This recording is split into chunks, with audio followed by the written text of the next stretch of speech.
Ipinagmamalaki ng cast ng Ilustrado ang malapelikulang paggawa sa kauna-unahang Kapuso Primetime Bayani serye na magsisimula na sa Lunes. Ang Star Bites hatid ni Aubrey Carampel.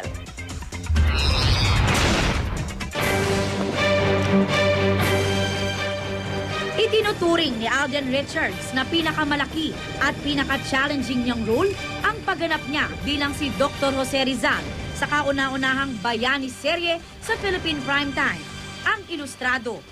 Posturang-postura si Alden bilang Rizal nang humarap sa presscon. Ipinagmamalaki ni Alden at ng buong cast ang mabusising paggawa ng Ilustrado para lalong mabigyang buhay ang kasaysayan ng ating pambansang bayani.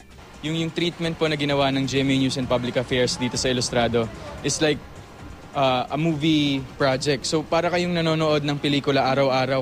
Kabilang sa mga gaganap na leading ladies ni Alden, sina Solen Yusaf bilang Nelly Bustet at si Kylie Padilla bilang si Leonor Rivera. Papasalamat ako sa GMA na pinagkatiwalaan nila ako na gampanan yung role na yon kasi medyo iconic, di ba? Ang dami nang gumanap. Tapos in our generation, ako yung napili.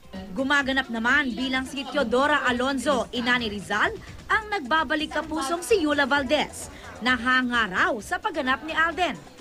Sa Lunes, October 20, ang world premiere ng Ilustrado kung saan sabay-sabay itong ipapalabas sa iba't ibang bahagi ng mundo. Aubrey Carampel, GMA News.